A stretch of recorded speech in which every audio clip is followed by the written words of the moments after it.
அஸ்ஸலாமு அலைக்கும். அன்பிற்குரிய சகோதரர்களே, நாம் கடந்த சில தினங்களாக இஸ்லாத்தின் பார்வையில் சொந்த பந்தங்கள் என்ற தலைப்பிலே நம்முடைய பெற்றோர்களிடம் நடந்து கொள்ள வேண்டிய முறைகள், கணவனிடம் மனைவிமார்கள் நடந்து கொள்ள வேண்டிய முறைகள், மனைவியிடம் கணவன் நடந்து கொள்ள வேண்டிய முறைகளை பற்றி நாம் பார்த்து வருகின்றோம். அந்த வரிசையிலே இன்னும் சில விஷயங்களை நாம் இன்றைக்கு பார்க்கவிருக்கின்றோம். அன்பிற்குரிய சகோதரர்களே, நபிகள் நாயகம் ஸல்லல்லாஹு அலைஹி வஸல்லம் அவர்கள் ஹஜ்ஜத்துல் விதாவிலே சஹாபாக்களுக்கு உரையாற்றுகிறார்கள். கடைசி ஹஜ் நபிகள் நாயகம் ஸல்லல்லாஹு அலைஹி வஸல்லம் அவர்கள் மரணிப்பதற்கு முன்பாக அவர்கள் இறுதியாக செய்த ஹஜ்ஜிலே அவர்கள் செய்த உபதேசம். இந்த உபதேசத்தை நாம் சாதாரணமாக எடுத்துக்கொள்ளக் கூடாது. ஏனென்றால் அனைத்து எதையெல்லாம் சமுதாயத்திற்கு சொல்ல வேண்டுமோ ஆக ஒட்டுமொத்த கருத்துக்களையும் ஒட்டுமொத்தமாக சுருக்கி ரத்தின சுருக்கமாக நபிகள் நாயகம் ஸல்லல்லாஹு அலைஹி வஸல்லம் அவர்கள் தங்களுடைய இறுதி உரைகளை ஹஜ்ஜத்துல் விதாவிலே மக்களுக்கு உரையாற்றி இருக்கின்றார்கள். அந்த உரையிலே நபிகள் நாயகம் ஸல்லல்லாஹு அலைஹி வஸல்லம் அவர்கள் சஹாபாக்களுக்கு கூறும்போது சொல்கின்றார்கள், அலா அறிந்து கொள்ளுங்கள், வஸ்தௌசு பின் நிசாஇ ஹைரன், பெண்களுடைய விஷயத்தில் என்னுடைய சிறந்த உபதேசத்தை நீங்கள் ஏற்றுக்கொள்ளுங்கள் அப்படின்னு சொல்லிட்டு என்ன செய்றாங்க, நபிகள் நாயகம் ஸல்லல்லாஹு அலைஹி வஸல்லம் உரையாற்றுகிறார்கள். என்ன சொல்றாங்க, ஃபஇன்னகுன்ன அவானுன் இந்தக்கும், அந்த பெண்கள் உங்களிடம் அமானிதமாக ஒப்படைக்கப்பட்டிருக்கின்றார்கள். லைஸ தம்லிகூன மின்ஹுன்ன ஷையன் கைர தாலிக, நீங்கள் இதை தவிர அந்த பெண்களிடம் மார்க்கம் எப்படியெல்லாம் நடந்து கொள்ள வேண்டும் என்று சொல்கிறதோ அந்த விஷயங்களை தவிர நீங்கள் வேறு எதையும் சொந்தமாக்கிக் கொள்ளவில்லை. ஒரு அமானித பொருள் நம்ம கிட்ட ஒப்படைக்கப்படுதுன்னு சொன்னா அந்த அமானியத்தை நாம் எப்படி வைத்துக் கொள்ள வேண்டுமோ, எப்படி பேணி பாதுகாக்க வேண்டுமோ அதுதான் உங்களுக்கு பெண்களுடைய விஷயத்தில் உரியது. அதை தவிர நீங்கள் வேறு எதையும் நீங்க சொந்தமாக்கிக் கொள்ளவில்லை. இல்லா யதீன பி ஃபாஹிஷத்தின் முபையினத்தின், அவர்கள் ஏதாவது தெளிவான மானக்கேடான செயலை செய்துவிட்டார்கள் என்றால் நீங்கள் அவர்களை ஒதுக்குங்கள், படுக்கையில் அவர்களை ஒதுக்கி வையுங்கள், அவர்களை அடியுங்கள் என்று நபிகள் நாயகம் ஸல்லல்லாஹு அலைஹி வஸல்லம் அவர்கள் அந்த வழிமுறைகள் எல்லாம் சொன்ன விஷயங்களை சொல்லி காட்டுறாங்க. இந்த விஷயங்களை எல்லாம் சொல்லிவிட்டு சொல்லுறாங்க, இன்னலக்கும் அலா நிசாயிக்கும் ஹக்கன், நீங்கள் உங்கள் மனைவிமார்களுக்கு செய்ய வேண்டிய கடமைகளும் இருக்கின்றன. வல் நிசாயிக்கும் அலைக்கும் ஹக்கன், உங்கள் மனைவிமார்கள் உங்களுக்கு செய்ய வேண்டிய கடமைகளும் இருக்கின்றன அப்படின்னு சொல்லிட்டு நபிகள் சொல்லி காட்டுறாங்க. அம்மா ஹக்குக்கும் அலா நிசாயிக்கும், உங்கள் மனைவிமார்கள் உங்களுக்கு செய்ய வேண்டிய கடமையாகிறது.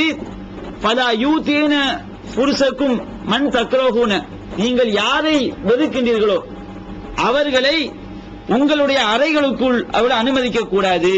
முதல் நிபந்தனை சொல்லி காட்டுறாங்க, நீங்க யாரை வெறுக்கின்றீர்களோ அவர்களை உங்களுடைய விரிப்புகளுக்கு அவர்கள் அனுமதிக்க கூடாது. வலா யல்தன்ன ஃபீ புயூத்திக்கும் லிமன் தக்ரோஹூன, நீங்கள் யாரை வெறுக்கின்றீர்களோ அவர்களை உங்களுடைய வீடுகளுக்கும் அனுமதிக்க கூடாது. கணவனுடைய இருக்கைக்கும் அனுமதிக்க கூடாது, வீட்டுக்கு செய்யக்கூடாது, அனுமதிக்க கூடாது சொல்லி நபிகள் நாயகம் ஸல்லல்லாஹு அலைஹி வஸல்லம் அவர்கள் பெண்கள் கணவனுக்கு செய்ய வேண்டிய கடமையா சொல்லி காட்டுறாங்க. இந்த ஹதீஸ்ல இரண்டு விஷயங்கள் சொல்றாங்க.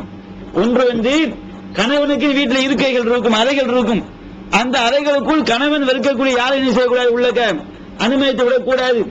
அதே போன்று கணவனுடைய வீட்டிற்கும் அவர் யாரை வெறுக்கின்றாரோ அவர்களை அனுமதிக்க கூடாதுன்னு சொல்லி நபிகள் நாயகம் ஸல்லல்லாஹு அலைஹி வஸல்லம் அவர்கள் பெண்களுக்கு உபதேசம் பண்றாங்க. இது ஒரு சிறந்த உபதேசம். இன்றைக்கு அதிகமான விஷயங்கள் கணவர் ஒரு கட்டளை போடுவார், அதை மனைவிமார்கள் ஏற்று நடக்காத காரணத்தினால் அதை மீறுகின்ற காரணத்தை என்ன செய்து பல குடும்பங்கள்ல பிரச்சனைகள் ஏற்படுவதை பார்க்கின்றோம். இன்னும் நம்ம சமுதாயத்தில் ஒரு சில விஷயங்கள் இருக்கு, பொதுவாக நம்ம தமிழகத்தில் இருக்கு. மனைவிமார்களை பொறுத்தவரைக்கும் அல்லாஹ் என்ன செய்யறான், திருமணம் என்பதே ஒரு ஆணுக்கு துணையாக என்ன செய்யணும், ஒரு பெண்மணி இருக்க வேண்டும் என்பதற்குத்தான் திருமணம். நம்ம சமுதாயத்தில் என்ன நடக்குது, கல்யாணம் முடிச்சு வந்துருவாங்க, ஒரு மாசம் என்ன செய்வாங்க, அந்த திருமணமான மணமகனோட இருப்பாங்க. அதுல எங்க போயிடுவாங்க, தாய் வீட்டுக்கு போயாங்க, அங்க ஒரு 10 நாள், அங்க ஒரு 20 நாள் அப்படி இருக்கிறது. அவர் கல்யாணம் பண்ண என்ன செய்வாரு, திரு முடிச்சுக்கிட்டு இருப்பாரு.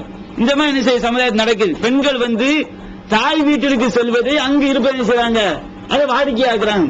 ஒரு 10 நாள் அனுமதி கொடுப்பாரு, சரி 10 நாள் தாய் வீட்டுக்கு போயிட்டு வாங்கன்னு சொல்லி அனுமதி கொடுக்கணும். அந்த 10 நாள் ஏதாவது காரணம் சொல்லி 20 நாள் அங்க இருக்கிறது. 30 நாள் இருக்கு. எப்படியா என்ன செய்யுது, அங்க இருப்பது என்ன செய்றாங்க, அது சோகமா கருதுறாங்க. அதுக்கு ஒரு சில காரணங்கள் இருக்கு. என்ன காரணங்கள் சொன்னா, இங்க வந்தா என்ன செய்யணும், மாமியார் வீட்டுக்கு வந்தா நிறைய வேலை பார்க்கணும், அங்க சட்டி பானையை கழுவணும், சமையல் செய்யணும், இந்த மாதிரி விஷயங்கள் இருக்க என்ன பண்றாங்க, அங்க போய் தன்னுடைய தாய் வீட்டுல போய் இருப்பதை என்ன செய்றாங்க, அவங்க வந்து நிம்மதியா கருதுறது, அந்த மாதிரி கணவனோடு சரியாக வாழ்க்கை நடத்தாமல் இருப்பது, இது போன்ற விஷயங்கள் நம்ம சமூகத்தில் இருக்கு, நம்ம தமிழகத்தில் இருக்கு. அதுவும் கடையனூர் போன்ற ஊர்கள் என்ன நடக்கும்னு சொன்னா, காலையில வருவா, கல்யாணம் முடித்த பெண்ணாக இருந்தாங்க சொன்னா காலையில வருவாங்க வீட்டுக்கு வந்து மதிய வரைக்கும் என்ன செய்வாங்க, அங்க எல்லாம் சமையல் எல்லாம் ஆக்கி போட்ட பிறகு வீட்டுல சாப்பிடாம வந்து அவங்க தாய் வீட்டுல போய் என்ன செய்வாங்க, சாப்பிட போயிடுவாங்க. திரும்ப மதியம் வருவாங்க, மதியம் வந்து என்ன செய்வாங்க, அதே போல இரவு சாப்பாடு ஆக்கி வைத்து விட்டு தாய் வீட்டுல போய் என்ன செய்வது, சாப்பிட போயிடுவாங்க. இரவுல வந்து தங்குவாங்க, தங்கின பிறகு காலையில குளிப்பது எங்க போவாங்க, தாய் வீட்டுல போய் தான் குளிக்கிறது. வேலையை பார்க்கறது எல்லாமே எங்க சமையல் ஆக்குவது எல்லாமே இங்க பாப்பாங்க. ஆனா சாப்பாடு குளிப்ப எல்லாம் குளிக்க வேண்டிய விஷயங்கள் எல்லாமே எங்க நடக்கும், தாய் வீட்டுல நடக்கும். இது வந்து மார்க்கம் கண்டிக்கக்கூடிய விஷயம். நபிகள் நாயகம் ஸல்லல்லாஹு அலைஹி வஸல்லம் அவர்கள் கணவன் வந்து மனைவிக்கு செய்ய வேண்டிய கடமை என்ன சொல்லி காட்டுறாங்க, நம்ம குர்ஆன்ல படிச்சு பார்க்க நபிகள் நாயகம் சொல்லி காட்டுறாங்க, நீங்கள் மனைவிக்கு செய்ய வேண்டிய கடமை அன் துஸினு இலைஹின்ன ஃபீ கிஸ்வத்திஹின்ன, அவர்களுக்கு அழகிய முறையில் ஆடை வாங்கி கொடுப்பதும், ஒத்தாமிஹின்ன அவர்களுக்கு உணவளிப்பதும் கணவன் மனைவிக்கு செய்ய வேண்டிய கடமை சொல்லி காட்டுது. இது கல்யாணம் முடித்த பிறகு பல வருடங்களுக்கு பல மாதங்களுக்கு தனி கொடுத்து போகிற வரைக்கும் என்ன செய்வாங்க, தாய் வீட்டுல தான் போய் சாப்பிடக்கூடிய சூழ்நிலை இருக்கு. இப்படி பல ஊர்களில் விதவிதமான செய்தி இருக்குது. அப்ப இது ஒரு தவறான ஒரு காரியம். பெண்கள் வந்து கணவன் எதை விரும்புகிறானோ அந்த மாதிரி நடக்கக்கூடியவள் தான் சிறந்த மனைவி.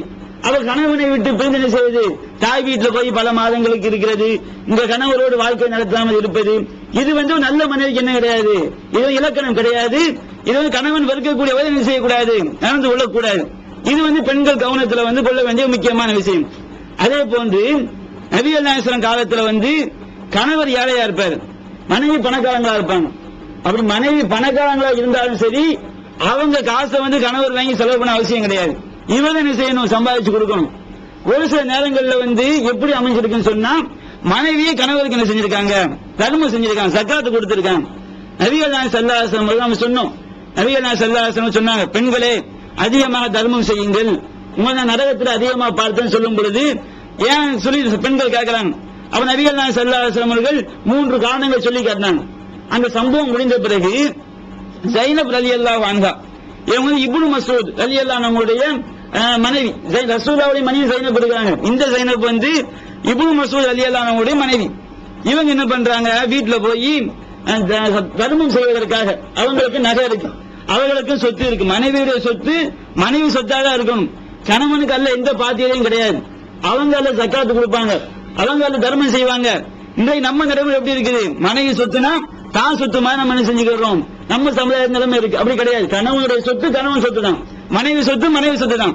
அதுக்கு அவங்க ஜக்காத்து கொடுப்பாங்க, நிர்வகிக்க வேண்டிய பொறுப்பு, செலவு பண்ண வேண்டிய முறை வந்து அவைகளை சார்ந்தது. அப்ப என்ன நடக்குது, இவங்க வீட்டுல போய் நபிகள் நாயகம் ஸல்லல்லாஹு அலைஹி வஸல்லம் அவர்கள் தர்மம் செய்ய சொன்னா என்ன செய்றாங்க, தர்மத்தை கொண்டு போய் ஏழை கொடுக்க நினைக்கிறாங்க. அப்ப இப்னு மஸ்ஊத் என்ன செய்றாரு, தர்மத்தை எனக்கு கொடு, நான் ரொம்ப கஷ்டமா தான் இருக்கிறேன், என் பிள்ளைலாம் சாப்பாடு வழி இல்லாம இருக்கு, எனக்கு கொடுங்கன்னு கேட்கறாங்க.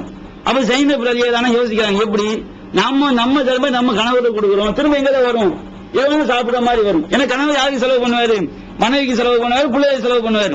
அப்ப இவங்க உணவு வந்து உறுத்துது, அது எப்படி உங்களுக்கு தர்மம் செஞ்சேன்னு சொன்னா நீங்க திரும்ப எனக்கு செலவு பண்ணுவீங்க அப்படி மனசு உறுத்தி என்ன செய்றாங்க, ரசூலுல்லாஹ்ட்ட வர்றாங்க. நபிகள் நாயகம் வீட்டுல இருக்காங்க. அப்ப ரசூலுல்லாஹ்ட்ட அனுமதி வாங்கி நபிகள் நாயகம் ஸல்லல்லாஹு அலைஹி வஸல்லம் வந்து இந்த ஜைனப் ரலியல்லாஹு அன்ஹா கேக்குறாங்க, யா நபி அல்லாஹ் இன்னக அமர்த்தல் யௌம பிஸ்ஸதகா, அல்லாஹ் என் தூதரே இன்றைய தினம் நீங்கள் தர்மம் செய்யுமாறு கட்டளையிட்டீர்கள். வகான இந்தி ஹுலியுல்லி, என்கிட்ட வந்து எனக்குரிய ஒரு ஆபரணம் ஒரு நகை இருக்கின்றது. ஃபஅரது அன் அத்தஸத்தக பிஹி, நான் அதை தர்மம் செய்ய வேண்டும் என்று விரும்பினேன். ஃபஸஅம இப்னு மஸ்ஊதும் அன்னஹு வ வலதுஹு அஹக்கு மன் தஸத்தக்து பிஹி அலைஹிம், நான் யாருக்கு தர்மம் செய்வேனோ, நான் யாருக்கு தர்மம் கொடுப்பேனோ, தர்மம் கொடுக்கக்கூடிய நபர்களிலேயே மிக மிக தகுதியானவர்கள், தர்மம் பெறுவது தகுதியானவர்கள் நானும் என்னுடைய பிள்ளைகளும். யார் சொல்றாங்க, இப்னு மஸ்ஊத் சொல்றாரு, அவரும் ஒரு பிள்ளையும் தான் என்னுடைய தர்மத்தை பெறுவதற்கு தகுதியானவன் சொல்லி அவர் சொல்றாரு. நான் என்ன பண்ண நினைச்சாங்க, ரசூலுல்லாஹ்ட்ட வந்து அவங்க ஜைனப் ரலியல்லாஹு அன்ஹா கேக்குறாங்க. அப்ப நபிகள் நாயகம் சொல்லி காட்டுறாங்க, சதக இப்னு மஸ்ஊத், இப்னு மஸ்ஊத் உண்மை உரைத்து விட்டார்.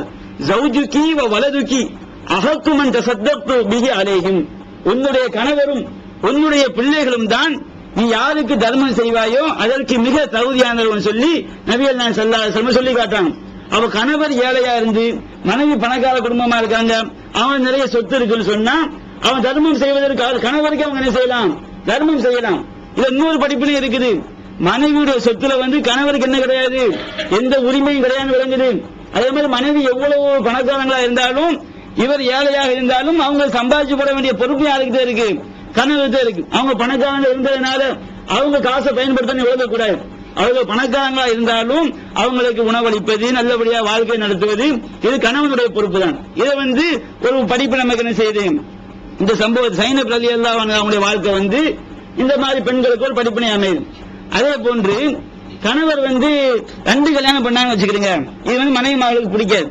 இஸ்லாம் அனுமதிக்கப்பட்ட விஷயம், அல்லாஹ் அனுமதித்த ஒன்றை அதற்கு தகுதியுடைய ஒருவர் செய்யும் பொழுது யாருக்கும் தடுப்பதற்கு என்ன கிடையாது, அனுமதி கிடையாது. அப்படி தடுத்தாங்கன்னு சொன்னா உள்ளத்துல ஈமான் இருக்குன்னு அர்த்தம். அல்லாஹ் சொல்லி காட்டுகின்றான், வமா கான லி மூமினின் வலா மூமினத்தின் இதா கலல்லாஹு வ ரசூலுஹு அம்ரன் அயகுன லஹுல் ഖിയറാ. அல்லாஹ்வை நம்பிய ஆணாக இருந்தாலும் சரி, அல்லாஹ்வை நம்பிய இந்த பெண்ணாக இருந்தாலும் சரி, இறை நம்பிக்கை கொண்ட ஆணாக இருந்தாலும் சரி, இறை நம்பிக்கை கொண்ட பெண்ணாக இருந்தாலும் சரி, அல்லாஹ்வும் அவனுடைய தூதரும் ஒரு விஷயத்தில் கட்டளை பிறப்பித்து விட்டால் அதிலே சுய விருப்பம் கொள்வதற்கு யாருக்கும் அனுமதி கிடையாது. யார் அப்படி அல்லாஹ் ஒன்று சொல்லும் போது என்னுடைய மனசுக்கு ஒத்துக்கல, எனக்கு பிடிக்கலன்னு சொல்லி யாரு சொல்றாங்களோ அவங்களுடைய உள்ளத்துல ஈமான் இல்லைன்னு அர்த்தம். அப்ப இன்றைக்கு பார்க்கணும், சமுதாயத்துல மார்க்கெட்டை நன்றாக விளங்கிய பெண்களாக இருந்தாலும் சரி, கணவன் 2வது திருமணம் செய்ய மாட்டாங்க, ஒத்துக்கொள்ளவே மாட்டாங்க. எவ்வளவுதான் அல்லாஹ்வுடைய சட்டம் என்று நாம் அச்சப்படுத்தினாலும் சரி, அவர்களுக்கு எச்சரிக்கை செய்தாலும் சரி, அதை ஒத்துக்கொள்ளக்கூடிய மனப்பக்குவம் இன்றைக்கு பெரும்பாலான பெண்களுக்கு இல்லாம இருக்கு. இது ஒரு பயங்கரமான தவறு. வமையத் அத்த ஹுதூத் அல்லாஹ் சொல்லி காட்டுறான், அல்லாஹ்வுடைய சட்டங்களை எவர்கள் மீறுகிறார்களோ, வமையத் அத்த ஹுதூத் அல்லாஹி வ யஸீஹி, யார் அல்லாஹ்வுடைய சட்டங்களை மீறி அதை மாறி செய்கிறார்களோ அவர்கள் நரகவாதிகள் சொல்லி அல்லாஹ் செய்யறான் சொல்லி காட்டும். அப்ப அல்லாஹ் ஒரு சட்டத்தை போடும்போது, அவனுடைய தூதர் ஒரு சட்டத்தை போடும் பொழுது அதை மீறுவதற்கு ஆணுக்கு உரிமை கிடையாது, பெண்ணுக்கு உரிமை கிடையாது. அத்தீஉல்லாஹ் அத்தீஉ ரசூல், அல்லாஹ்விற்கு கட்டுப்படுங்கள், அவனுடைய தூதருக்கு கட்டுப்படுங்கள். ஃபைன் தவல்லவ், நீங்கள் புறக்கணித்தால் ஃபைன்னல்லாஹ லா யுஹிப்புல் காஃபிரீன், அந்த காஃபிர்களை அல்லாஹ் நேசிப்பதில்லை.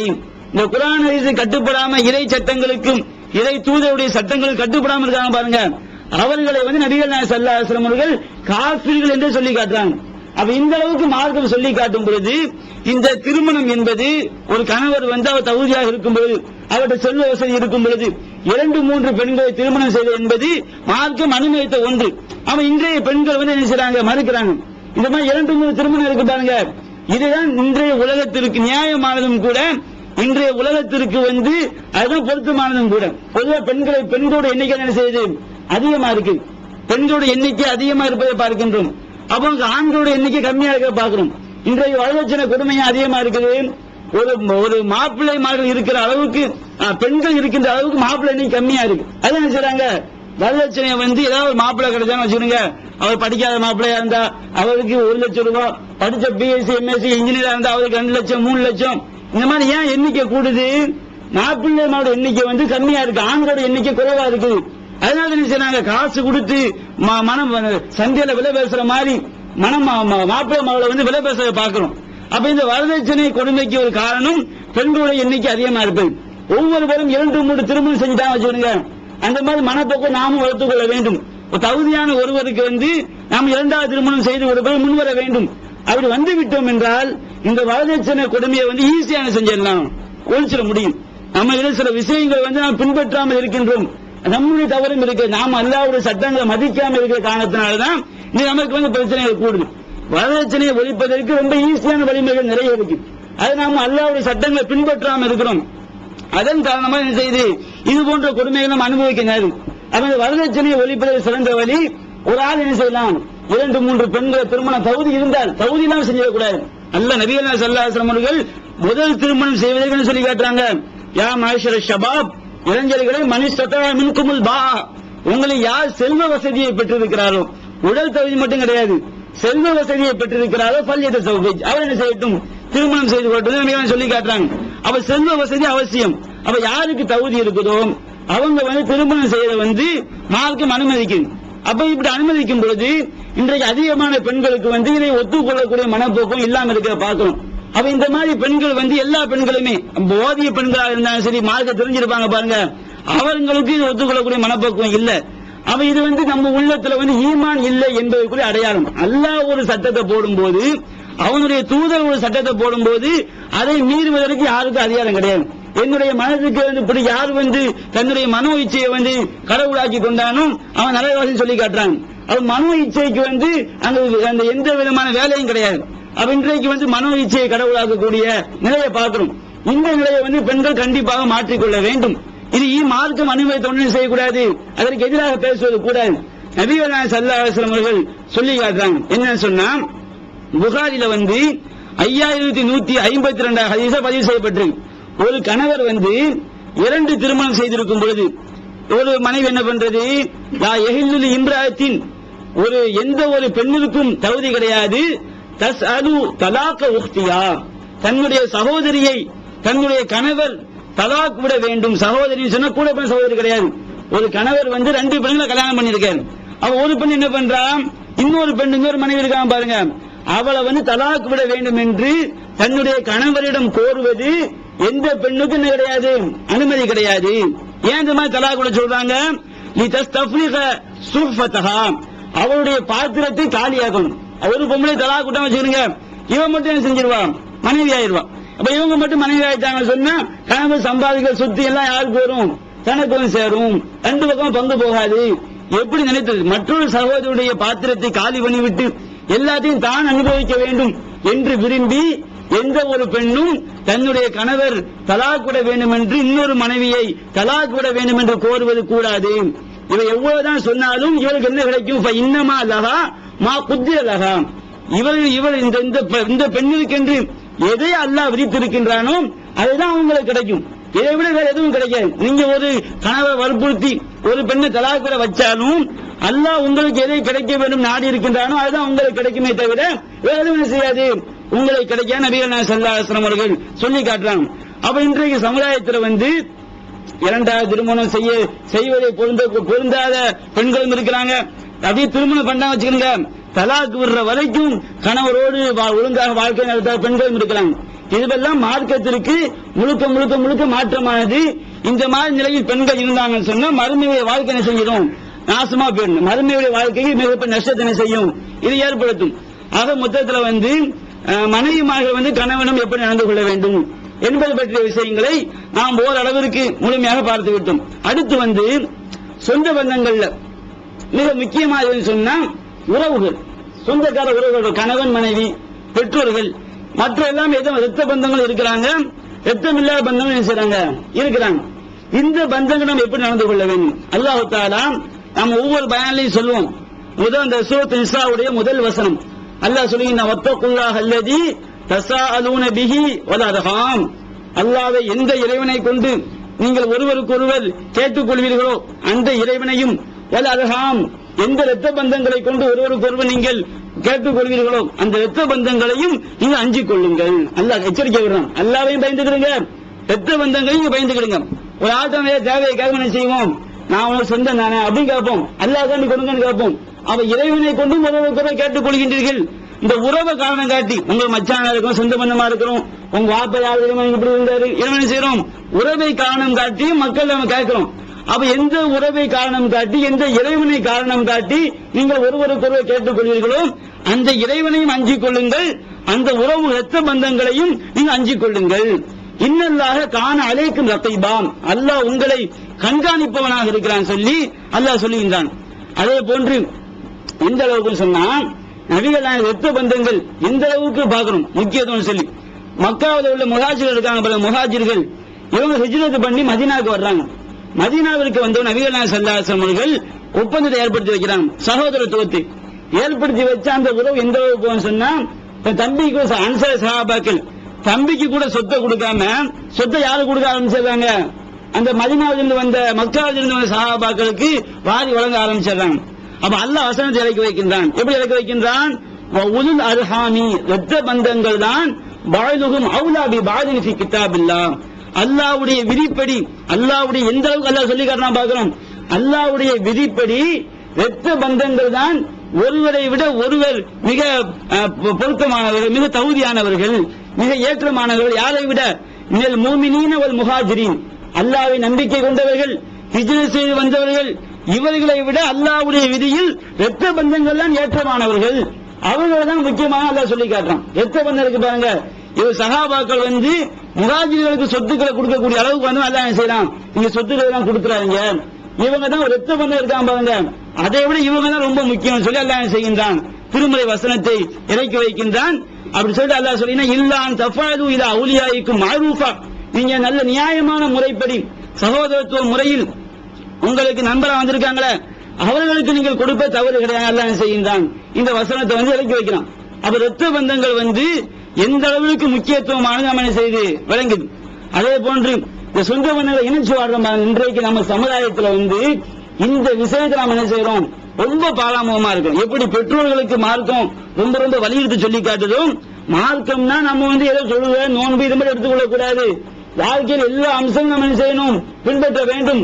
அல்லாஹ் நாடினான் என்றால் இறைவன் கருணையாளன். நாம செய்யக்கூடிய ஒரு சிறிய அமலை வைத்து அல்லாஹ் செஞ்சிருவான், சொர்க்கத்துக்கு கொண்டு போயிடுவான். அல்லாஹ் நாடினான் என்றால் ஒவ்வொன்றையா பிடிச்சு அல்லாஹ் என்ன செய்வான், விசாரிக்கவும் செய்வான். இந்த மாதிரி விஷயம் நம்ம ஹதீஸ்களை படிச்சு பார்க்கிறோம். இந்த அளவிற்கு மார்க்கம் சொல்லுகிறது என்றால் நாம் இது போன்ற விஷயம் நம்ம என்ன செய்யறோம், பொதுபோக்கா இருக்கோம். இஸ்லாம் சொன்னா தொழுகை நோன்பு இது மட்டும் நம்ம நினைச்சுக்கிறோம். இது மட்டும் இஸ்லாம் கிடையாது. வாழ்க்கையின் எல்லா நிலைகளும் பின்பற்றி காட்ட வேண்டும். அதுதான் உண்மையான இஸ்லாம். அத்துன்யா சிஜ்னுல் முஃமின், இந்த உலகம் முஃமின்களுக்கு சிறைச்சாலை, கஷ்டமா தான் இருக்கும். ஜன்னத்துல் காஃபிர், காஃபிருக்கு தான் இது சொர்க்க பூஞ்சோலை. அப்ப நாம இந்த உலகத்துல அல்லாஹ் சொன்ன முறைப்படி வாழ்ற பாருங்க, அது நம்முடைய மனதிற்கு கஷ்டமாக இருந்தாலும் நமக்கு கஷ்டமா இருந்தாலும் அதை நாம் ஏற்று நாம் வாழ்ந்து காட்ட வேண்டும். அப்பதான் மறுமையில் சொர்க்கம் கிடைக்கும். அப்ப அல்லாஹ் சொல்லுகின்றான், அந்த மூமின்களை பற்றி அல்லாஹ் சொல்லும் பொழுது மூமின்கள் எப்படிப்பட்டவர் தெரியுமா, வல்லதீன யஸ்லூன மா அமரல்லாஹு பிஹி அய்யூசல், அல்லாஹ் எந்த சொந்தங்களை இணைத்து வாழ வேண்டும் என்று அல்லாஹ் கட்டளை இடுகின்றானோ அந்த சொந்தங்களை இணைத்து வாழ்வார்கள். நம்பிக்கையாளர்கள் யாருன்னு சொன்னா அல்லாஹ் எதையெல்லாம் இணைத்து, நீங்க அல்லாஹ்வை நாம் நம்பி இருக்கிறோம் என்பதற்கு அடையாளம் என்னது, அல்லாஹ் யாரையெல்லாம் இணைத்து வாழ வேண்டும், யாரையெல்லாம் நபிகள் சொல்லி காட்டுறாங்க, மன் அஹப்பலில்லாஹி, யார் அல்லாஹ்விற்காக நேசித்து, வ அபுகலில்லாஹி, அல்லாஹ்விற்காக பகைத்து, வ அழ்தாலில்லாஹி, அல்லாஹ்விற்காக கொடுத்து, வ மனாலில்லாஹி, அல்லாஹ்விற்காக தடுத்து மாறுகின்றாரோ ஃபக்கத் இஸ்தக்மிலல் ஈமான், அவருடைய ஈமான் தான் பரிபூர்ணமாகிவிட்டது. நாம நேசிக்கிறோம், யாருக்காக இருக்கணும், அல்லாஹ்விற்காக இருக்க வேண்டும். நாம் பகைக்கின்றோம், யாருக்காக இருக்கணும், அல்லாஹ்வுக்காக இருக்க வேண்டும். நாம் வாரி வழங்குகின்றோம், யாருக்காக இருக்க வேண்டும், அல்லாஹ்வுக்காக இருக்க வேண்டும். ஒருவர் கொடுப்பதை தடுக்கின்றோம், யாருக்காக இருக்கணும், அல்லாஹ்வுக்காக இருக்க வேண்டும். இப்படி நேசித்தாலும் பகைத்தாலும் பாசம் கொண்டாலும் கொடுத்தாலும் தடுத்தாலும் அல்லாஹ்க்காக செய்யணும் பாருங்க. ஃபக்கத் இஸ்தக்மிலல் ஈமான், அவனுடைய ஈமான் தான் பரிபூர்ணமான சொல்லி காட்டுறாங்க. அப்ப நம்முடைய ஈமான் பரிபூர்ணமாக வேண்டும் என்றால் அல்லாஹ் எதை இணைத்து வாழ சொல்கின்றானோ அவங்க நம்ம என்ன செய்யணும், இணைத்து வாழ வேண்டும். நபிகள் நாயகம் ஸல்லல்லாஹு அலைஹி வஸல்லம் அவருடைய பேசிக் இருக்குமா, இஸ்லாமிய கொள்கை சொல்ற பாருங்க. ஆரம்பத்தில் மக்களுக்கு எதை அடிப்படையா வச்சு பிரச்சாரம் பண்றாங்களோ, இந்த தொழுகை நோன்பு ஜக்காத்து ஹஜ்ஜு எல்லா சுன்னத்தான தொழுகை எல்லாம் எங்க கடமை, மக்கா மதீனால தான் கடமை. மக்காவில அடிப்படையான விஷயங்கள் என்ன செய்து போதிக்கப்பட்டது. எந்த ஒன்றாக இருந்தாலும் அடிப்படையான கொள்கை இருக்கு பாருங்க. இஸ்லாத்துடைய அடிப்படையான கொள்கைகளை ஒன்று எது, சொந்த பந்தங்களை இணைத்து வாழ்வது. நாம் ஹதீஸ்ல பார்க்கிறோம், அபூ சுஃபியான் என்ன செய்யறாரு, சிரியா நாட்டுக்கு போறாரு, சிரியா ஏதோ நாட்டுக்கு போறாரு. அப்ப அங்க மன்னர் என்ன பண்றாரு, ஹெர்குலிஸ் மன்னர் என்ன பண்றாரு, அவர் அபூ சுஃபியான் நிப்பாட்டி ஒவ்வொரு கேள்வியா கேட்கிறார் நபிகள் நாயகம் ஸல்லல்லாஹு அலைஹி வஸல்லம் பத்தி. அப்படி கேட்கும் பொழுது ஒரு கேள்வி அந்த மன்னர் என்ன செய்யறாரு, ஹெர்குலிஸ் மன்னர் அபூ சுஃபியான் ஒரு கேள்வி கேட்கிறாரு. மாதா அபூ சுஃபியான் இஸ்லாத்துக்கு வரல, அவர் காஃபிரா இருக்காரு. அப்போ ஒரு கேள்வியை கேட்கிறார் மன்னர். நிறைய கேள்வி, ஒரு கேள்வி. இந்த செய்தி நீண்ட ஹதீஸ் நீங்க படிச்சு பாருங்க. புகாரில 7வது செய்தியா 7வது ஹதீஸா பதிவு செய்யப்பட்டது. அல்ல ஒரு கேள்வியை கேட்கிறாரு, மாதா ஏமுருக்கும், நபிகள் நாயகம் ஸல்லல்லாஹு அலைஹி வஸல்லம் அவர்கள் உங்களுக்கு எதை ஏவுகின்றார்கள்? நபி சொல்றீங்களா, பெரிய பிரச்சாரம் பண்ணாரு சொல்றீங்களா, அந்த நபி உங்களுக்கு எதை கட்டளை போடுகின்றார், எதை அடிப்படையாக உங்களுக்கு போதிக்கின்றார் சொல்லி அவன் கேட்கிறான். அந்த மன்னர் கேட்கிறார். அப்ப இவங்க சொல்றாங்க, அபூ சுஃபியான் அவர்கள் சொல்கிறார்கள், நபிகள் நாயகம் ஸல்லல்லாஹு அலைஹி வஸல்லம் அவர்கள் எங்களுக்கு எதை போதிக்கிறாங்கன்னு சொன்னா, உஅபுதுல்லாஹ வஹ்தஹு வலா துஷ்ரிகு பிஹி ஷைஆ வத்ருகு மா யகூல் ஆபாவுக்கும், அல்லாஹ்விற்கு எதையும் இணை கற்பிக்காமல் அவனை நீங்கள் வணங்குங்கள். உங்கள் முன்னோர்கள் சொன்னாங்க சொல்றீங்க பாருங்க, வாழையா செஞ்சுக்கிட்டு வரணும்னு சொல்லி இந்த மாதிரி பேசுவதை எல்லாம் விட்டு விடுங்கள். அல்லாஹ்வுக்கு இணை வைக்காமல் அவனை வணங்குங்கள். முன்னோர்கள் சொன்னார்கள் என்று சொல்வதை விட்டு விடுங்க. இன்றைக்கு சொல்ற மாதிரி அன்னைக்கு சொல்லிட்டாங்க. இன்னைக்கு என்ன சொல்றாங்க, ஏதாவது விஷயம் நாம சொல்லும் போது நாங்க மௌலூத் ஓதுறீங்க பாவம் பிதஅத்னு சொன்னோம்னா நாங்க வாழையா செஞ்சுக்கிட்டு இருக்கோம். எங்க தாத்தா காலத்துல என்ன சொல்ற 500 வருஷமா செஞ்சு, அந்த 500 வருஷம் முந்தி இஸ்லாமிய வந்திருக்காது, என்ன சொல்ற அந்த ஊருக்கு வந்திருக்காது, நாங்க 500 வருஷமா செஞ்சுக்கிட்டு இருக்கோம் சரி பொய்யா எழுதி போடலாம். அப்ப இந்த மாதிரி சொல்லக்கூடாது சொல்ல போதிக்கிறாங்க. இரண்டாவது விஷயம் என்னது, வயமுருனா பிஸ்ஸலாத்தி வஸ்ஸகாத்தி வஸ்ஸித்கி, நாங்கள் தொழுகையை நிறைவேற்ற வேண்டும், தான தர்மங்கள் கொடுக்க வேண்டும், வஸ்ஸித்கி உண்மையை பேச வேண்டும், வல அஃபாஃபி பத்தினி தன்மையோடு நடந்து கொள்ள வேண்டும், வஸ்ஸிலத்தி சொந்த பந்தங்களை இணைத்து வாழ வேண்டும் என்று என்ன செய்றாரு முகமது எங்களுக்கு போதிக்கிறான் சொல்லி அந்த புகாரில் இந்த ஹதீஸ் பதிவு செய்யப்பட்டிருக்கு. அவன் நபிகள் நாயகம் ஸல்லல்லாஹு அலைஹி வஸல்லம் இஸ்லாத்தை நல்ல மார்க்கமாக மக்களுக்கு போதிச்சாங்க பாருங்க. எப்படி உள்ளத்துல போய் சென்றடைஞ்சது இந்த அடிப்படையான விஷயம் தான். ரசூலை போதிச்ச விஷயம் என்னது, பகைத்துக் கொண்டு வாழ்ந்தார்கள், சேர்ந்து வாழங்க, தான தர்மம் செய்யாம இருந்தாங்க, தான தர்மம் செய்யும். இஸ்லாத்துடைய அடிப்படை என்னது, மக்கள் எதையெல்லாம் தவறாக செய்கின்றார்களோ அதை சரியாக செய்து காட்டுவதுதான் இஸ்லாம், இஸ்லாத்துடைய அடிப்படை. இன்றைக்கு சஹாபாக்கள் அரபி மொழி பேசிட்டு இருந்தாங்க, நமக்கு எப்படி இஸ்லாம் சேர்ந்தது, அவங்க வியாபாரத்தில் நடந்து கொண்ட நேர்மை, அவங்களுடைய சொந்த பந்தங்களை இணைத்து வாழ்கின்ற முறை, அவங்களுடைய வாழ்க்கை அகத்திலும் புறத்திலும் அவங்க காட்டிய ஒழுக்கம் இருக்கு பாருங்க. அந்த ஒழுக்கம் தான் இன்றைக்கு மொழி தெரியாத மக்கள் பல தேசங்களில் இஸ்லாம் பரவுவதற்கு காரணம். சஹாபாக்கள் இஸ்லாத்தை இஸ்லாமாக பின்பற்றி காட்டினார்கள். இன்றைக்கு நாம் எப்படி பார்க்கிறோம், இஸ்லாத்தை ஒரு அதிசயமான மார்க்கமாக பார்க்கின்றோம், ஒரு நல்ல மார்க்கமாக பார்க்கின்றோமே தவிர நம்முடைய வாழ்க்கையில் கொண்டு வர வேண்டும் நாம் பார்ப்பது கிடையாது. அப்ப நபிகள் நாயகம் ஸல்லல்லாஹு அலைஹி வஸல்லம் அவர்கள் சஹாபாக்களுக்கு அடிப்படையாக போதித்த விஷயங்கள் ஒன்று சொந்த பந்தங்களை இணைத்து வாழ்வது. அல்லாஹ்வுக்காக பகைக்கிற விஷயம் தனி, மற்ற வேறு எதுக்காக செய்யக்கூடாது, சொந்த பந்தங்களை பகைப்பது கூடாது. அடுத்த இன்னொரு செய்தியை பார்க்கணும். புகாரில 1396 ஹதீஸா பதிவு செய்யப்பட்டது. நபிகள் நாயகம் ஸல்லல்லாஹு அலைஹி வஸல்லம் சஹாபி வர்றார், யா ரசூலல்லாஹ் அக்பிர்னி பிஅமலின் யுதுகிலுனி ஜன்னah, சொர்க்கத்தில் என்னை நுழைக்கக்கூடிய ஒரு நல்ல காரியத்தை எனக்கு சொல்லித் தாருங்கள்.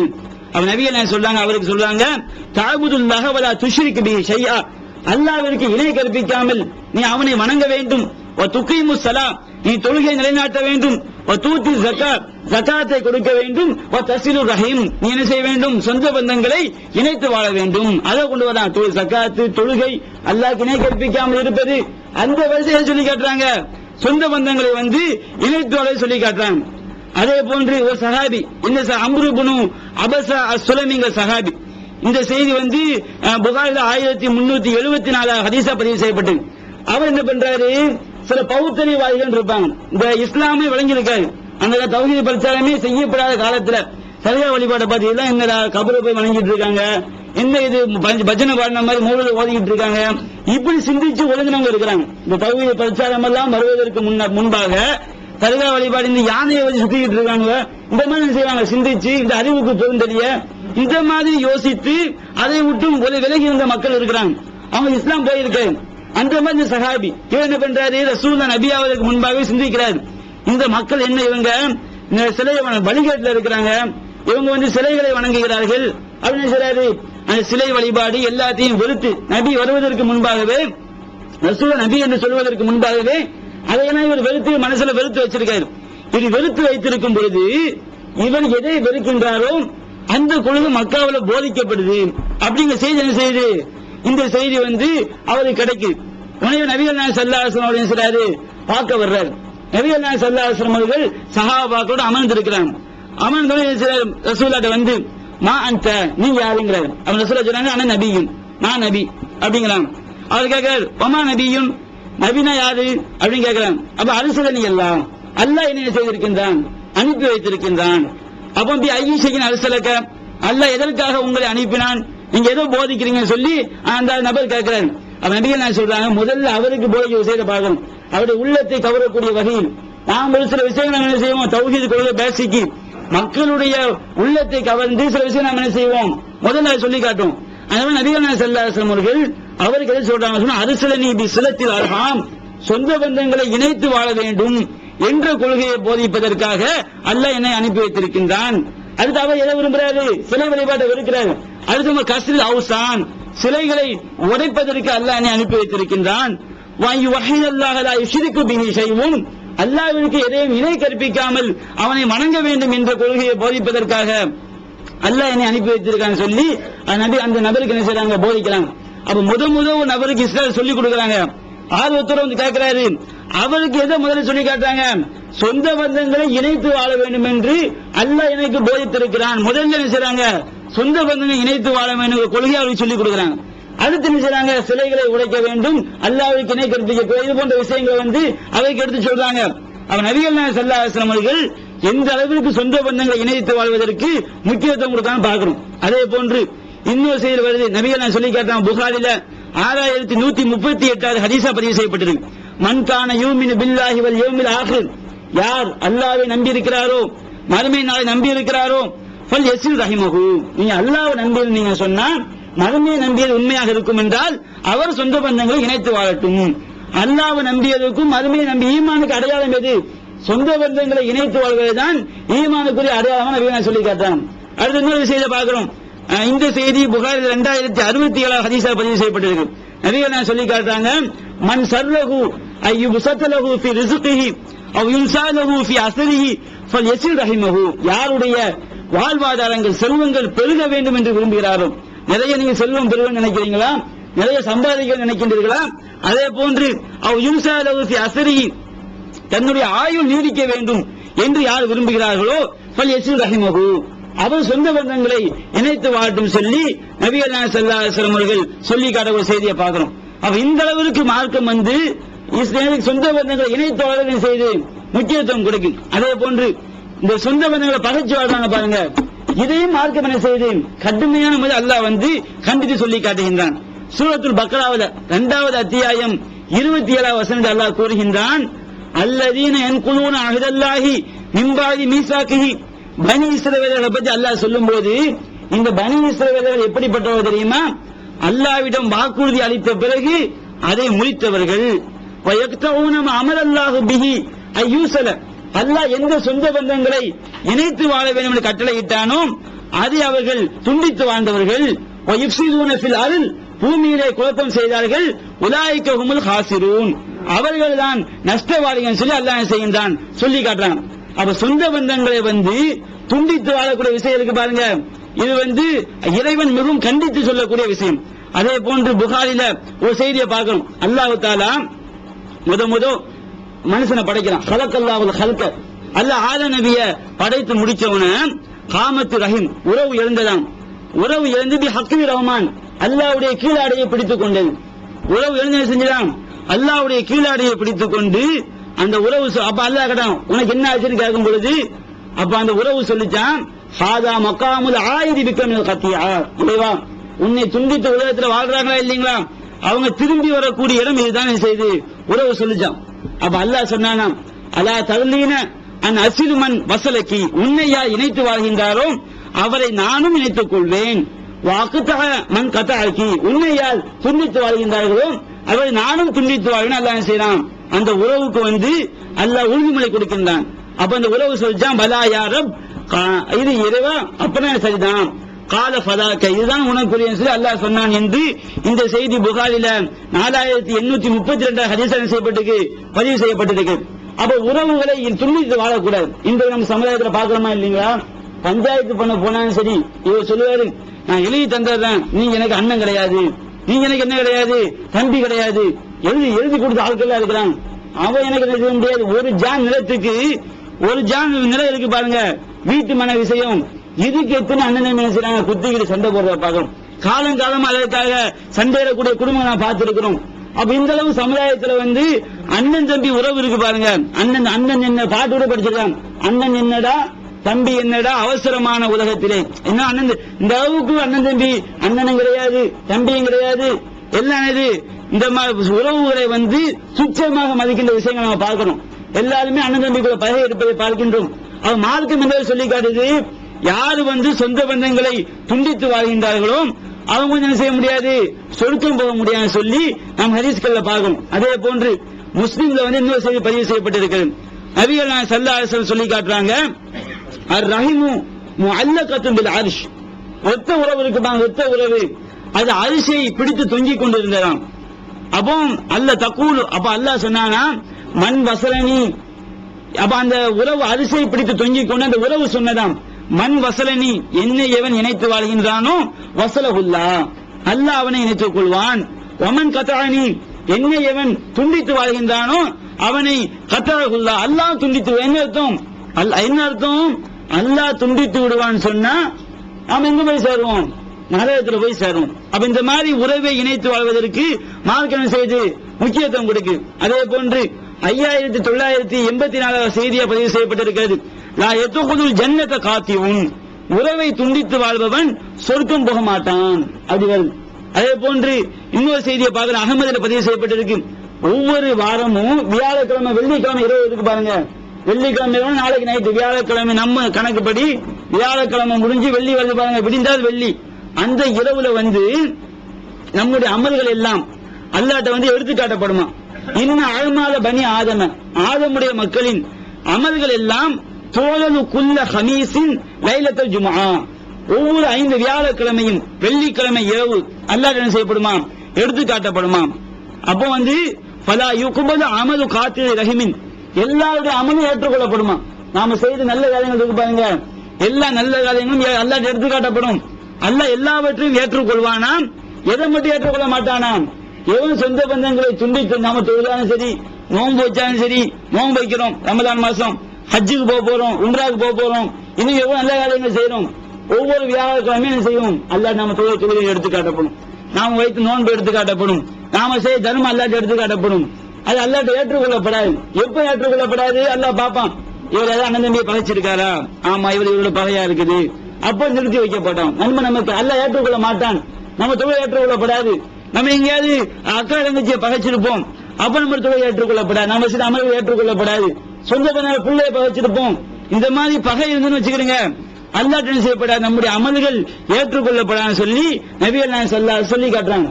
அப்ப இந்த விஷயம் எவ்வளவு கடுமையான விஷயம் என்பதை நாம் சிந்தித்து பார்க்க வேண்டும். அதே போன்று நம்ம சமுதாயத்தில் இருக்கிறாங்க, எந்த அளவுக்கு அவங்க இணைப்பு வந்தா என்ன செய்யுது, இவங்க இணைகிறது, அவங்க பகைச்சா நம்ம என்ன செய்யுது, பகைக்கிறது. இது கிடையாது. சொந்த பந்தங்களை இணைத்து வாழ்றதுன்னு சொன்னா அவங்க இணைச்சுக்கிட்டே என்ன செய்யுது, போய் இணைச்சு வாழ்றது. அவங்க இன்னும் சில ஊர்களில் இருக்கு, எந்த அளவுக்கு துண்டிப்பாங்க சொன்னா, கல்யாணம் வருது பாருங்க, கல்யாணம் வந்தா காலங்காலமா பகையா இருந்திருக்கும். அப்ப இந்த கல்யாணத்தை முன்னிட்டு என்ன செய்யணும், அந்த குடும்பத்தை ஒன்னா சேர்க்கணும் சொல்லி ஒன்னா ஒரு வழி பண்ணுவாங்க, குடும்பத்துக்காரங்க எல்லாம் கூடி. அப்ப என்ன பண்றது, நீ போய் அங்க போய் கூப்பிடுப்பாமா, இவர் கல்யாணத்துக்கு போய் என்ன செய்வாரு, கல்யாணத்துக்கு வாங்க, தம்பிக்கார வரமாட்டாரு, கல்யாணத்துக்கு வர முடியாது, காரணம் சொல்ல வர மாட்டாங்க. என்னப்பா கல்யாணத்துக்கு வரல, அவர் என்ன அண்ணன் மட்டும் தான் வந்தாரு, அண்ணன் வீட்டுக்காரியா வரல, இப்படி என்ன செய்யும், அங்க சண்டை. சரி, சில வீடு என்ன பண்ணுவாங்க, அண்ணன் போய் கூப்பிட்டுவாரு, அண்ணன் வீட்டுக்காரையும் போய் கூப்பிட்டாவும் இவர் கல்யாணத்துக்கு வர மாட்டாரு.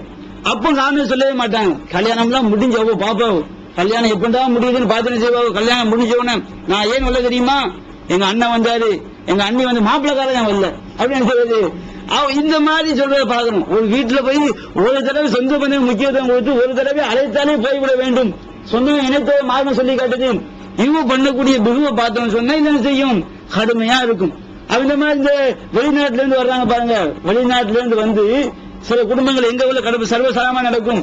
வெளிநாட்டுல இருந்து போய் அவரை பார்த்திருக்க மாட்டான், அவன் வெளிநாட்டுல வந்தான், என்ன பார்க்க இல்லாம அவன் கல்யாணம் என்ன செய்ய முடியாது.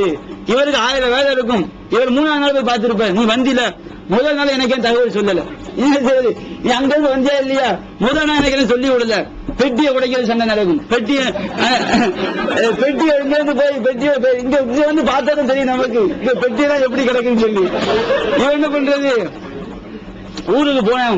ஊருக்கு போனவன பெட்டியை உடைக்கிறது என்ன செய்யணுமா, எல்லாரையும் கூப்பிடணுமா. அதுக்கு இந்த பெட்டியை உடைக்க கூப்பிடாம காலங்காலமா சண்டை போட்டு குடும்பம் தான் இருக்கு. என்ன பெட்டி உடைக்கிறது கூப்பிடல, நான் செய்ய முடியாது, கல்யாணத்துக்கு வர முடியாது. இந்த மாதிரி சொந்தங்களை சின்ன சின்ன விஷயங்களுக்கு தான் செய்து துச்சமா மதிக்கணும். அதே மாதிரி வெளிநாட்டுல இருந்திருப்பாரு, அண்ணன் பையன் இருப்பான், மச்சானாலும் இருப்பான். மச்சானுக்கு என்ன செய்வாரு, வீட்டுக்காரி தம்பியா இருக்கிறதுனால பாசத்தை செல்போன் கொடுத்திருப்பாரு. அண்ணன் பையன் இருக்கான் பாருங்க, அவருக்கு ஏதாவது சின்ன பேனா கொடுத்திருப்பாரு. பாரு அவங்க மச்சனும் பாசம் மட்டும் கூடி போச்சு, அங்க மட்டும் செல்போனை கொடுக்குறாங்க நமக்கு. இதனால சண்டை சொந்த பந்தத்தில், அவங்க தான் உங்களுக்கு கூடி போச்சோ. இப்படி எதற்கு சின்ன சின்ன விஷயங்கள் எல்லாம் ஒரு பொருட்டே கிடையாது. இந்த ஒரு ஆளுக்கு ஒரு பேனா கொடுத்ததுல ஒரு போனை கொடுத்ததுல ஒண்ணு நடக்க போறது கிடையாது. இதற்காக இந்த சின்ன சின்ன விஷயங்களுக்காக பகைத்துக் கொள்ளக்கூடிய குடும்பங்களை நம்ம நிறைய பார்க்கிறோம். இதே பெண்கள் எல்லாம் சிறிய குறைகளை கூட பெருசா நினைச்சாங்க எடுத்து வச்சு காலங்காலமா சொந்த பந்தங்களை பகைத்து வாழக்கூடிய குடும்பங்கள் நம்ம இஸ்லாமிய சமுதாயத்தில் சர்வ சாதாரணமா இருக்கு. இந்த மாதிரி ஆட்களை என்ன செய்யணும், இந்த ஹதீஸ்களை சிந்தித்து பார்க்க வேண்டும். அதே போன்று சொந்த பந்தங்களை இணைத்து வாழ்வது என்பது அவங்க பகைத்தாலும் நாம் இணைச்சு வாழ்றோம் பாருங்க, அதுதான் சொந்தத்தை இணைத்து வாழ்வது என்பது. அவங்க இணையும் போது நாம இணைகிறது, அவங்க பகைக்கும் போது நாம பகைக்கிறது, இது இணைத்து வாழ்வது கிடையாது. நபிகள் நாயகம் ஸல்லல்லாஹு அலைஹி வஸல்லம் சொல்லி காட்டுறாங்க, லைசல் வாசிலு பில் முகாஃபி, அதாவது பதிலுக்கு பதிலாக இணைத்து வாழக்கூடியவன் சொந்தங்களை இணைத்து வாழக்கூடியவன் கிடையாது. அவங்க வந்தா இவ போய் சேர்றது, அவங்க பிரிஞ்சா இவ பிரிஞ்சு போயிடுது, இவன் இணைத்து வாழக்கூடியவன் கிடையாது. வலாக்கின் அல் வாசிலு, சொந்த பந்தங்களை இணைத்து வாழக்கூடிய யாரு தெரியுமா, அல்லதி இதா குத்திஅத் ரஹிமஹு வஸலஹா, அந்த உறவு துண்டிக்கப்படும் போதும் அதை இணைத்து வாழ்கின்றானே. அண்ணங்கார் ரொம்ப வலுக்கட்டாயமா இருக்காரா, தம்பி இறங்கி போ, நம்ம என்ன செய்யணும், இறங்கி போய் என்ன செய்யணும், அண்ணனோட போய் சேரணும். தம்பி ரொம்ப கடுமையான ஆளா இருக்காரா, அண்ணன் என்ன செய்யணும், இறங்கி போய் தம்பியோட சேர வேண்டும். அங்க அண்ணன் தம்பி நம்ம வயசுல கூடினாலு இந்த மாதிரி பார்க்கணும் வச்சுக்கிட்டு மறுபடி நம்ம லெவல் என்ன செஞ்சிடும், நம்ம செஞ்சு பார்க்கணும். பிரச்சனை வருது, நமக்கு ஈகோ பிரச்சனை வந்துடக்கூடாது. சின்ன பையன் நமக்கு 4 பேருக்கு பருவ பிறந்த ஆளு, இவரை போய் நம்ம போய் சேர்க்கிறதோ அப்படின்னு செய்வாரு அண்ணன் நினைப்பார். அந்த எண்ணம் வந்துடக்கூடாது. இந்த உலகத்துல நம்ம போய் சேர்றோம், அது நம்ம இழிவாத்தான் இருக்கும். எப்படி அண்ணன் எப்படி இறங்கி போறது, இந்த உலகத்துக்கு 4 பேர் தப்பா பேசணும் பாரு, இவ்வளவு பெரிய அண்ணனா இருக்கையும் தம்பி இறங்கி போறான் என்ன செய்வாங்க, இப்படி ஊர் பக்கம் 4 பேர் தப்பா பேசுவாங்க. பிரிச்சு விடுறதுன்னு ஆளுக்கு நாட்டாமை தான் செய்வாங்க. நாட்டாமையுடைய வேலை என்ன பண்றது, நிறைய பிரிச்சு விடுற வேலை அவங்களே பார்த்து விட்டுருவாங்க. அந்த மாதிரிலாம் இருக்கு. அப்ப நீங்க அண்ணன் என்ன நினைக்கணும், சரி நமக்கு இந்த உலகத்தை 4 பேர் தப்பா பேசும், அது பெருசா வரக்கூடாது, நாளைக்கு அல்லாஹ் என்ன செய்யக்கூடாது, பாதிக்கப்பட்டக்கூடாது, அப்படி அண்ணன் இறங்கி போகணும். தம்பி அப்படி என்ன செய்யணும், சரி நம்ம அண்ணன் போய் நம்ம பேசுவோம். அவரு தம்பி என்ன செய்யணும், இறங்கி அண்ணன் போய், அண்ணன் பெரிய ஆளா இருக்காரு, குடும்பத்துல பெரிய ஆளா இருக்காரு, நாங்க சின்ன பையனா இருக்கும்போது அவர் தான் செஞ்சிருக்காரு, பாடுபட்டு வளர்த்திருக்காரு, தம்பி என்ன செய்யணும், அண்ணன் நெருங்கி போகணும். இந்த மாதிரி என்ன வருது, இந்த மாதிரி வருவதுதான் சொந்தங்களை இணைத்து வாழ்வது. பதிலுக்கு பதில் இணைப்பது கிடையாது. சொந்தம் துண்டிக்கும் போது அதை இணைச்சு வாழ்றோம் பாருங்க, இவன் தான் உண்மையா, இவன் தான் சொந்த பந்தங்கள் இணைத்து வாழக்கூடியவன், அல்லாஹ்வுடைய கட்டளையை நிறைவேற்றியவர் சொல்லி நபிகள் நாயகம் ஸல்லல்லாஹு அலைஹி வஸல்லம் சொல்லக்கூடிய செய்தியை நம்ம புகாரில பார்க்கணும். அதே போன்று இன்னொரு ஹதீஸ் முஸ்லிம் என்ற கிரந்தத்திலே பதிவு செய்யப்பட்டிருக்கிறது. ஒரு சஹாபி ரசூலுல்லாஹ்ட்ட வர்றாரு, யா ரசூலல்லாஹ் இன்னலிய கலாபத்தன், எனக்கு சில சொந்தக்காரங்க இருக்கிறாங்க, அசிலுகும் எத்தோனி, நான் அவங்களை இணைச்சு வாழ்றேன், அவங்க என்ன செய்றாங்க, என்ன பகைத்துக் கொண்டே இருக்கின்றார்கள். உபசிது இலைக்கும், நான் அவங்களுக்கு நல்ல உபகாரம் பண்றேன், யுசீவுன இலைய, அவங்க என்ன செய்யறாங்க, எனக்கு துன்பமே தருகின்றார்கள். அழுகும் அணுகும், நான் அவங்கள்ட்ட புத்திசாலியா நடந்து கொள்கின்றேன். எஜுவதுன அலைய, அவங்க எங்கிட்ட முட்டாள்தனமா என்ன செய்யறாங்க, நடந்து கொள்கிறார்கள் சொல்லி ரசூலுல்லாஹ் சொல்றாங்க. நான் அவங்க சேர்த்து வாழ்ந்தா என்ன பகைக்கிறாங்க, நான் நல்லபடியா நடந்தா முட்டாள்தனமா நடந்து கொள்றாங்க, நான் என்ன பண்றேன்னு கேட்கறாங்க. அவன் நபிகள் நாயகம் சொல்றாங்க, லைன் குந்த கமா குல்த, நீ சொன்ன மாதிரி நடந்திருந்தா என்றால் அன்னமா துசிஃபுகுல் மல்ல, நீ அவர்களுக்கு மண் இருக்கு பாருங்க, அதை உண்ண கொடுத்தவனை போன்றவனாவான். அவங்க என்ன செய்றாங்க, நீ அவங்களுடைய வாயில மண்ணலியை இறந்து விட்டாய், உனக்கு ஒண்ணு கிடையாது. அவங்க என்ன செய்றாங்க, மண்ணை என்ன செய்றாங்க, சாப்பிட்டு கொண்டு இருக்கின்றார்கள். வலா யஸாலு மஅக மினல்லாஹி லஹீருன் அலைஹிம் மாதும் அலா தாலிக், நீ இவ்வாறு இருக்கும் பொழுதெல்லாம் அல்லாஹ்விடமிருந்து உனக்கு ஒரு உதவியாளர் உன்னோடு இருந்து கொண்டே இருப்பார், ஒரு மலக்கு என்ன செய்வாரு, உனக்கு துணையா இருப்பாரு.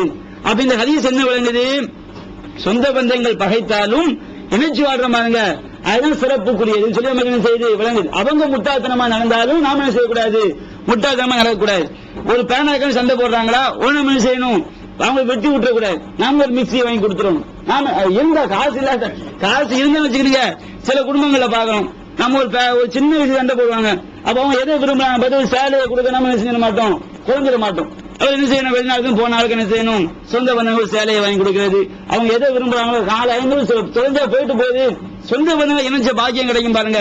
அந்த மாதிரி நம்ம என்ன செய்யணும், இங்க பொண்டாட்டிக்காக தடுப்பா, இன்னும் அங்க போய் நீங்க 300 ரூபாய் சேலையை கொடுக்குறீங்க, எனக்கு மட்டும் 200 ரூபாய் சேலை, இங்க ஒரு 200 கூட்டி கொடுக்கணும், அங்க ஒரு 400 என்ன செய்யணும், தெரிஞ்சு தெரியாம தள்ளி விட்டு சொந்த பந்தம் என்ன செய்யணும், பிரியாமல் பார்த்துக் கொள்ள வேண்டும்.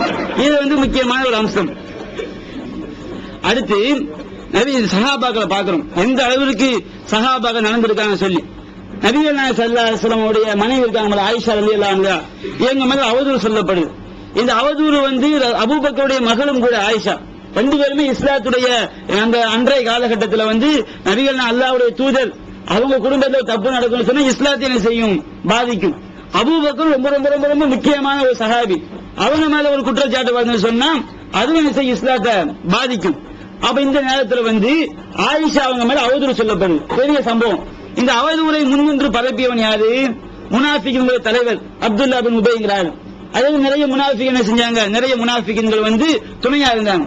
அதுல ஒரு ஆள் யாருன்னு சொன்னா மிஸ்தஹ்ங்கிறார். இந்த மிஸ்தஹ்ங்கிறார் வந்து அபூபக்கருக்கு சொந்தக்காரர். அதே போன்று அவர் வந்து ரொம்ப ஏழையாவும் இருக்காரு.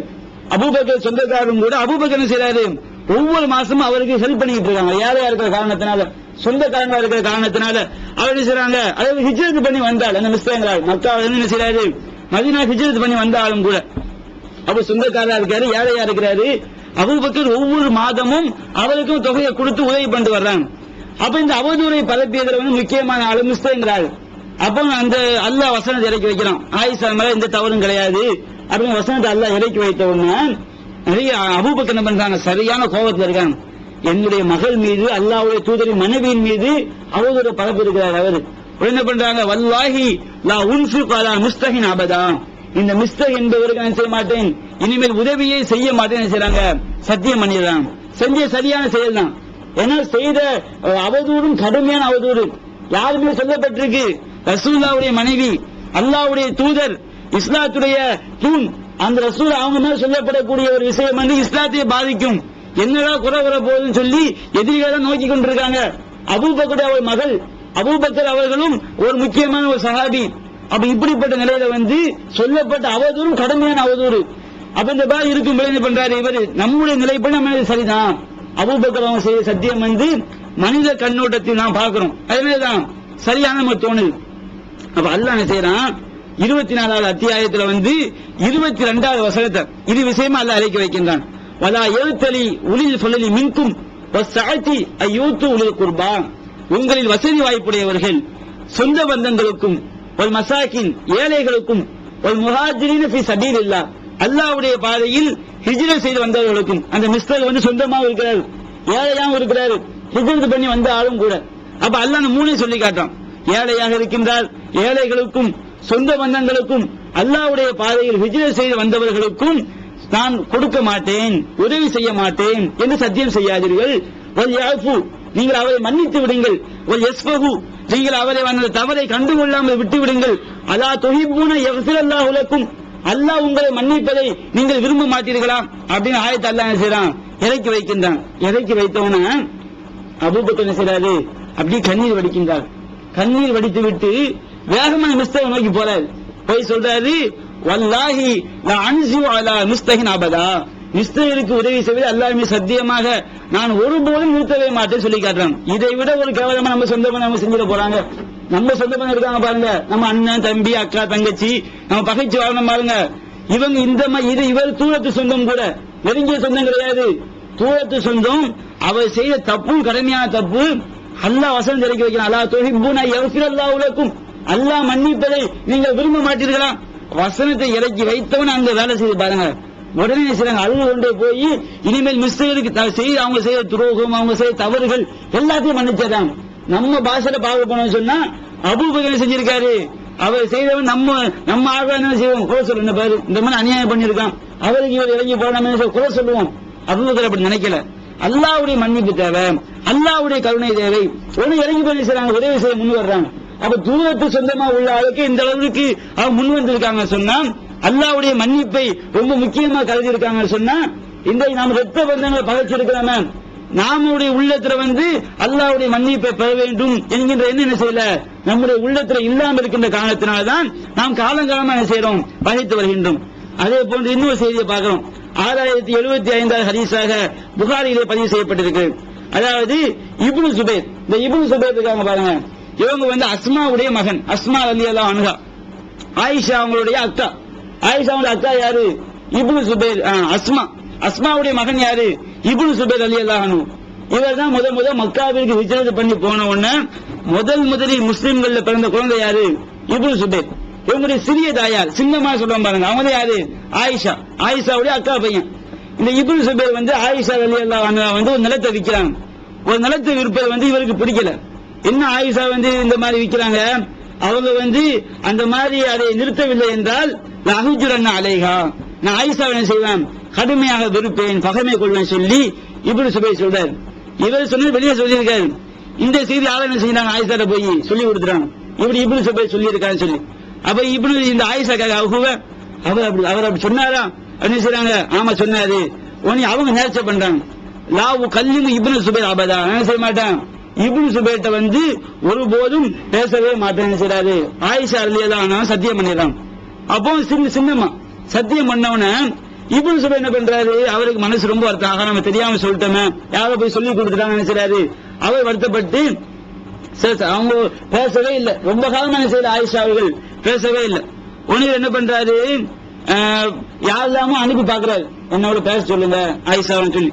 அவங்க என்ன செய்யல, நான் நேர்ச்சி செய்து விட்டேன், அல்லாத நேர்ச்சி, இந்த மாதிரி நேர்ச்சி செய்யக்கூடாது, எங்க சொந்த பந்தங்களை பகைப்பது, வலா தஜ்அலுல்லாஹ உர்லத்தல் ஐமானிக்கும், உங்களுடைய சத்தியங்களுக்கு பரிகாரமா அல்லாஹ் வாழக்கூடாது, அந்த தபர்ரு நல்ல காரியங்களை செய்வதற்கு இது குர்ஆன் கண்டிக்கிற விஷயம். என்னவோ தெரியல, அவங்களுக்கு வந்து செய்யல, அவங்க ஏதோ ஒரு நிலையில் இருந்திருப்பாங்க, அப்படிதான் வழங்க முடியுது.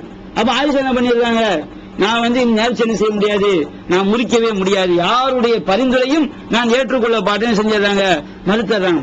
அப்ப இவர் வந்து இந்த மாதிரி ஆயிஷா ரொம்ப பல வருடங்கள் நீண்டு கொண்டே போகுது. அப்ப என்ன பண்றாரு, மிஸ்வர் இப்னு மஹ்ரமா நண்பர்கள், மிஸ்வர் இப்னு மஹ்ரமா, அப்துல் ரஹ்மான் இப்னு அஸ்வத், இவங்க நண்பர்களா இருக்கிறாங்க. இவங்க என்ன செய்யறாரு, ஆலோசனை பண்றாரு, இது ஆயிஷா அவங்க வந்து சிறிய தாயார் என்னோட பேச மாட்டேங்கிறாங்க, நம்ம என்ன செய்யறது அப்படின்னு என்ன பண்றாங்க, இவங்களுடைய ஆடைய, இவங்க பெரிய ஆடை போட்டிருப்பாங்க, அந்த ஆடையை அவருக்கு அணிவித்து நாங்க என்ன செய்யறோம், ஆயிஷாட்ட போறோம், ஆயிஷாட்ட போய் நாங்க அனுமதி கேட்கிறோம், நீ என்ன செய்ய எங்களோட வாங்க செய்யறாங்க, போறாங்க, சொந்த எந்த அளவுக்கு இணைஞ்சு வாழலாம் பாக்கணும். அப்ப எல்லாரும் போறாங்க, போய் ஆயிஷா அனுமதி கேட்கிறாங்க, அஸ்ஸலாமு அலைக்கி வ ரஹ்மத்துல்லாஹ் வ பரக்காத்துஹு, ஆயிஷா அஸ்ஸலாமு அலைக்கும் சலாம் சொல்றாங்க. சலாம் சொன்ன உடனே கேட்கறாங்க, சலாம் சொல்லிவிட்டா நான் துகுலு, நாங்க உள்ள வரலாமான்னு கேட்கறாங்க. அப்ப ஆயிஷா உதுகுலு, நீங்க உள்ள வாங்கங்கிறாங்க. திரும்ப நாங்க எல்லாருமே வரலாமான்னு கேட்கறாங்க, நாங்க எல்லாம் குல்லுனா நாங்க எல்லாம் வரலாமான்னு கேட்கறாங்க.